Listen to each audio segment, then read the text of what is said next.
And welcome back to the special edition of Hannity's America. We now turn to admitted and unrepentant terrorist William Ayers and the relationship with him that Obama continues to try and downplay. In the 1970s, a notorious organization called the Weather Underground was one of America's most radical groups of terrorists.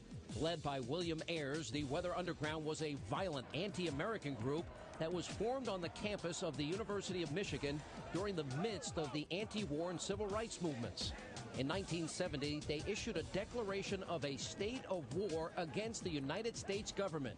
Members adopted different identities and plotted acts of terror that included the bombing of the U.S. Capitol, the Pentagon, New York City Police Headquarters, military recruitment centers, and several other government buildings. Eventually, they landed on the FBI's 10 most wanted list.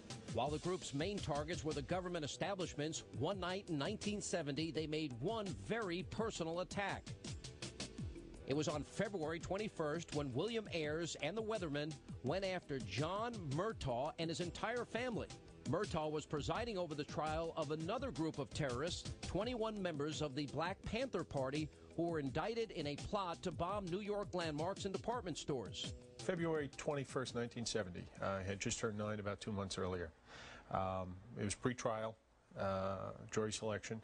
About 2 o'clock in the morning, our entire family, 4 of us, actually 5 of us, my sister, my brother, my parents, were awakened to 3 firebombs, carefully placed, 2 at the front entrance of the house, 1 by the back door underneath the tank of the family car. And by the way, the morning after, when the sunlight comes out, 3 sentences are revealed, blood-red graffiti on the sidewalk, "Free the Panther 21, the Viet Cong have won, and kill the pigs." That's right.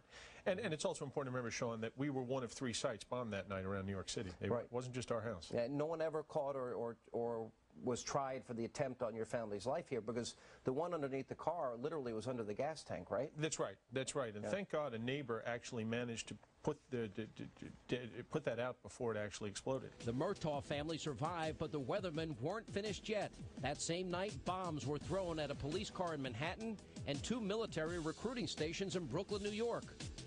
Over the years, many members would turn and leave the group. The remaining fugitives operated underground.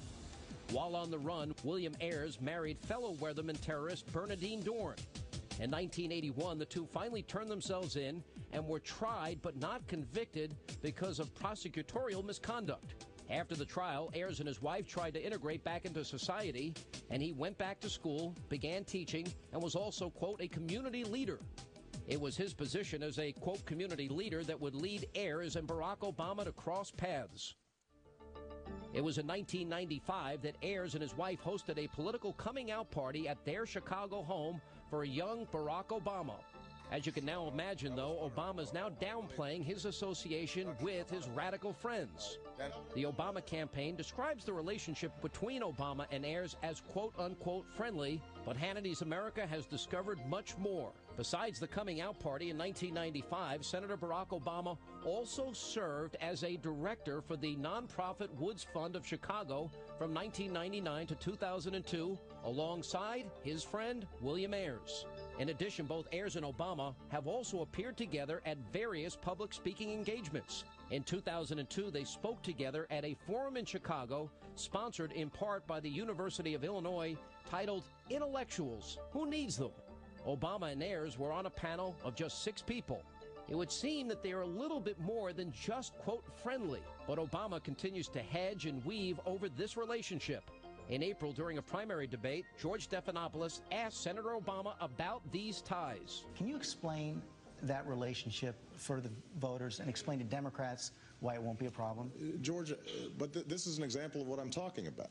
This is a guy who lives in my neighborhood, who's a professor of English in Chicago, who I know and who I have not received some official endorsement from. He's not somebody who I exchange ideas from on a regular basis. And the notion that somehow, as a consequence of me knowing somebody who engaged in detestable acts 40 years ago when I was 8 years old, somehow reflects on me and my values doesn't make much sense, George. But as Obama tries to downplay their relationship and distance himself from the unrepentant terrorists, we cannot forget this past that he's trying to bury. We also must remember that Obama and Ayers do have a history together. And Ayers still refuses to apologize for his horrific acts of terror. In fact, of all days, September 11, 2001, the very day the United States was attacked by Muslim extremists, Ayers told the New York Times, quote, "I don't regret setting bombs. I feel we didn't do enough," unquote. When asked if he would do it all over again, he said, quote, "I don't want to discount the possibility." So it looks like we just have another case of Obama and his radical friends and their history of radicalism. And joining us now is Larry Krathwohl. Larry, welcome to Hannity's America. Thanks for being with us. Glad to be here.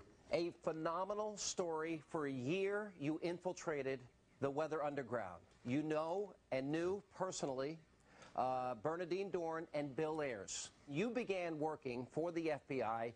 You even moved into the home of the Weather Underground, right? And that included Bill Ayers. You lived with him.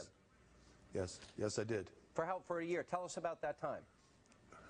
Well, I was, after the group went underground in December 1969, I was assigned to various cells in Detroit, Michigan, Madison, Wisconsin, Buffalo, New York.